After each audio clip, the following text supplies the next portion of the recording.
Hello and welcome to another Bushwhacker review. Today we are going to be taking a look at NASCAR Authentics Wave 1 for 2019. A very solid wave. You got 5 beautiful throwbacks, some special paint schemes, and a race version. Not a bad wave at all.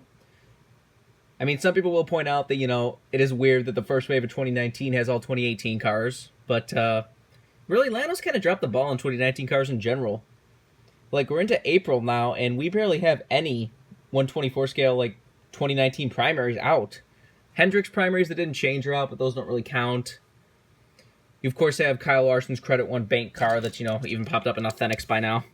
It was in the Daytona wave and everything. That's out. But other than that, there's really, nothing. They get a pass on the Mustangs because they had to make the Mustang mold, but, where are all the, Joe Gibbs Racing primaries? And, Ganassi's always slow, but, where the hell are all the primaries? It's kind of getting weird. I don't know. That's a rant for another day. Why don't we just focus on the wave right now and get right into it? We've got Austin Dillon's Dow Salute Chevrolet for Richard Childress Racing. I believe he raced this in the June Michigan race. Interesting design car. You got the red, white, and blue with the metallic silver on the top. Metallic silver patriotic car is not something you see very often, so that's really cool. I believe this car was a DNP'd. Or was this the car that was only made as a 124 scale as an elite? One of Austin Dillon's cars this year was only made as a 124 scale elite, and it kind of flew under the radar, nobody even noticed that. When she's had these Dow Salutes cars for a few years now, they usually do get offered, and then they usually do get canceled. Which, after all that stuff that came out with Dow testing on dogs or whatever, they kind of became pretty hated pretty quickly, so I'm sure some people are skipping this car because of that alone, but not a bad paint scheme at all. Next up, we've got Kevin Harvick's Jimmy John's Kickin' Ranch Ford for Stewart-Haas Racing.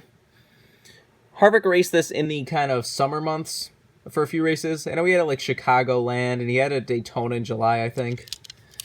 Kind of a forgettable paint scheme. It is just kind of his basic Jimmy John's car, just with the, Kickin' Ranch logo back there instead of the Jimmy John's logo, and then the hood is completely different. I do love that hood with the big picture of the sub. That is really cool. I almost bought the 124 scale this at one point, even though it is kind of boring, just because I kind of like how this is literally a special version of the primary paint scheme. This is more than just the FedEx cars where they just change from office to, freight or whatever, and they just change the text. This is a completely different paint scheme, but it's still the same paint scheme, if that makes any sense to anyone. Was definitely not expecting to see this in the Authentics line. But I mean, I guess they have to go with the other Harvick specials because they can't really, release the Busch beer cars in Authentics. So, maybe that's their excuse, but not a bad car at all. This car is actually kind of hard to find. There's a nice big bubble right there on the 4. Lionel's quality still hasn't gotten better. But yeah, this was one of the harder cars to find for me in this wave, and I don't know why. I was expecting this to be the peg warmer, but talking about peg warmers, let's move on to the next car. We've got Alex Bowman's Nationwide Children's Hospital Chevy for Hendrick Motorsports. He raced this car at Watkins Glen, the same time as that car. But yeah, this is definitely the peg warmer of the wave. As most of Alex Bowman's cars have been, his patriotic Nationwide car peg warm for a long time, his Exalta car peg warms, his Nationwide car peg warms. Just not a very popular driver, it seems like. I mean, he really hasn't done anything with Hendrick yet. Which I know somebody's always like, but he made the chase! Whoop-de-doo, he made the chase in one of the top teams in NASCAR. Congratulations. If you just if you can barely squeak in the chase by points, it's not a good season. I don't know. He did almost win that Phoenix race back in 2016, so I'm sure he has some talent, but I don't know if it's just because Hendrick is just so terrible right now or what, because Chase Elliott's literally the only Hendrick car worth a damn. Even Johnson's kind of worthless, so who knows. Top is still the metallic blue you expect from Nationwide cars. Said they for some reason did not give it the fuel filler on the right side. It's still there on the left side like normal, but not on the right side, even though this was a Watkins Glen car. It's funny how they go back and forth whether or not they update that, because Kyle Busch's Mint car did have it on the right side. That's a race version. It obviously has it on the right side, but skipped it on this one for some reason. I guess paint scheme did change a little bit by the time it ran. I think they added some more design that was basically the cheat trim back there. But luckily, they didn't update it to the cheat trim.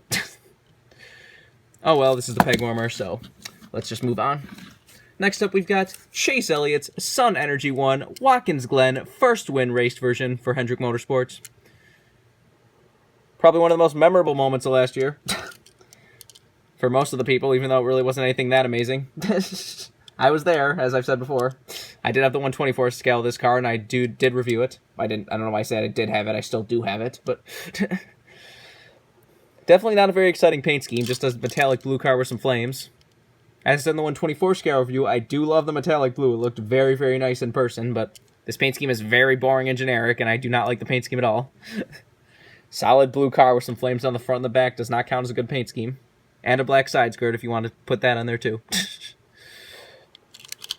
But this was definitely a no-brainer to put into the Authentics line. Like, this one has been hard to find. People have been scooping this car right up. This is also the liquid color version in this wave, so if you're trying to figure out what the chase piece of this wave is, you have to look for this car and see if you can find a liquid color version.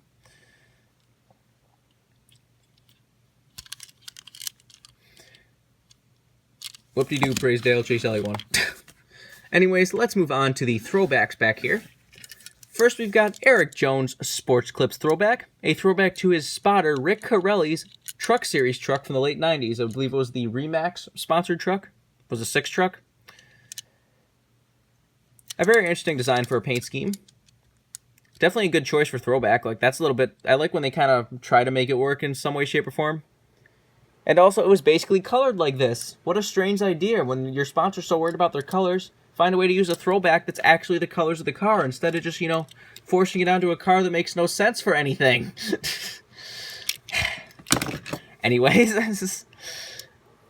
this one was slightly inaccurate for the fact that, like, because the 20 slanted this way, they moved the design, even though the 6 was, like, slanted to the left, so the design curved to the left on the real truck. But that doesn't bug me as much as it should. I do like the very vintage Sports Clips logo on the hood. That's a nice touch. But yeah, not a bad throwback at all. I believe this was a full DNP, if I'm not mistaken.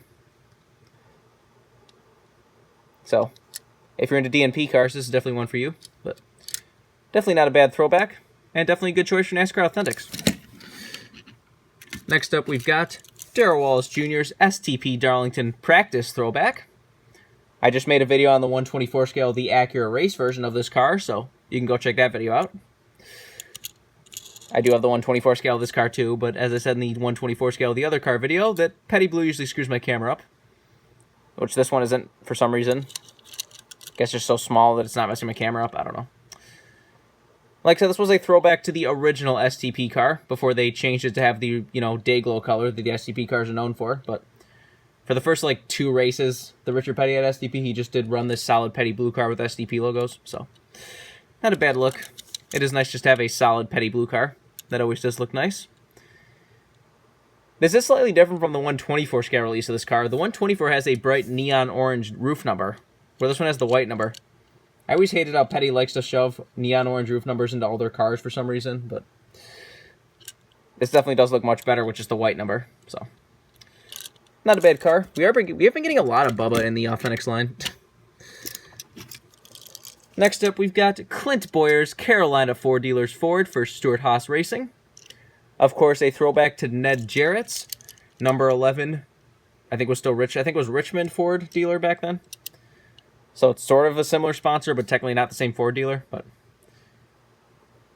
it was very cool to have a Ford dealer sponsored car with this throwback still. This did look very, very nice on track. It's for some reason matte. I don't know why it's matte. I'm pretty sure the old Ned Jarrett car wasn't matte. Didn't he have his, like, candy apple blue or something? Wasn't it more metallic? I don't know. I do love the bright white rims. I also do like how this says Tony Stewart owner on the fender, like the old cars used to say. And man, are those 358 cubic inches huge. You just look at them compared to this car. Like, those logos are huge. But definitely, and chase down. Oh, okay, there we go. And we've had a full tower collapse here. Why do they have these so, like, lean forward? Like, why don't you make it so it sits more flat like this? I've never understood why they designed them like this. Whatever. So, there's a nice blooper for the video. Anyways, back to Clint Bowyer. Not a bad looking car at all. That is just basically a solid blue car, but it looks nice still. Has that nice throwback look. They did put the little, like, dashes on the number like his old 11 used to have. Very, very nice.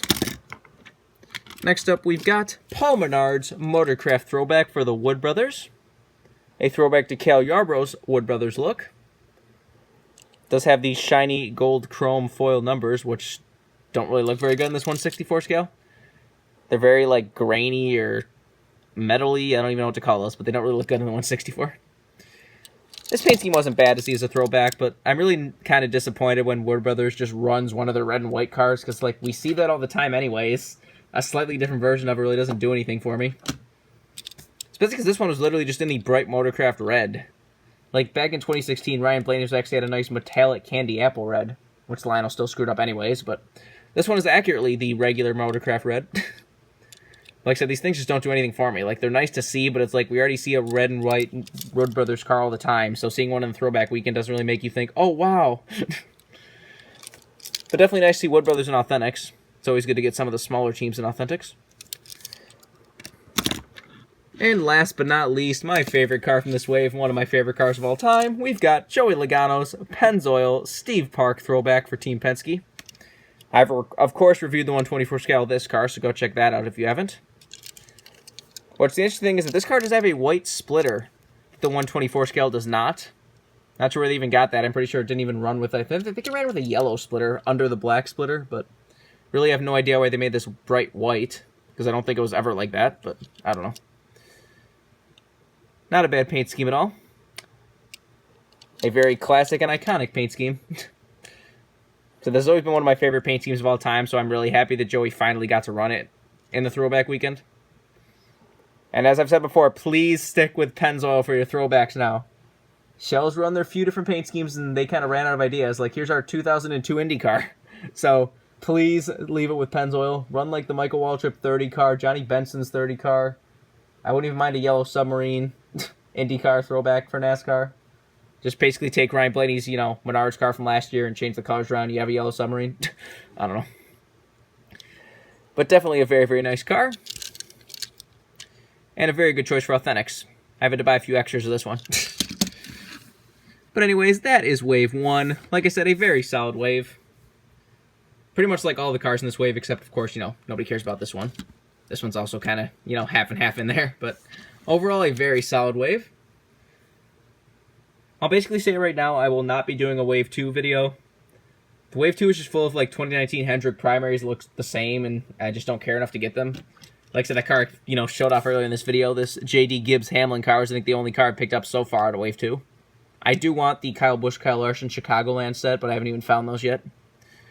But this car was nice, beyond the fact it's, the wrong colors, but it's still nice to get a random throwback like this that was fully DNP'd in Authentics. So, that's kind of cool. Surprised this cars are more popular now with all, after JD's passing. You think this car would be kind of scooped up a lot more, but people are just leaving it. But oh my god, it's a cup leech. I don't care. I said I hate it because the colors are wrong. I don't hate it because it's a cup leech. But I'm not really going to pick up much out of Wave 2, so you're not going to see a video. Wave 3 I might get. I mean, I already got, I'm pretty sure these two cars that were in the Daytona 500 wave are in Wave 3. So I'll probably do a Wave 3 video. Got our first Mustang. But first I have to find Wave 3, because Wave 3 really hasn't shown up in stores yet. Like, Target and Walmart both got Wave 1. Wave 2 is showing up at some Walmarts now, but not really. I don't think Wave 3's really shown up at a store yet. Wave 3's also got those trucks. Never did find the truck in the Daytona 500 wave. I really wanted that, but I only saw that wave, twice. Oh, well. If you want this wave, I would say go to Target, because a lot of Targets are stocking Wave 1 right now, so you can probably get it right now. Said, maybe on the lookout for the liquid color version of Chase Elliott's car. But anyways, I think that's pretty much all there's to say. This has been a review of NASCAR Authentics Wave 1 for 2019. Hope you enjoyed, and thanks for watching.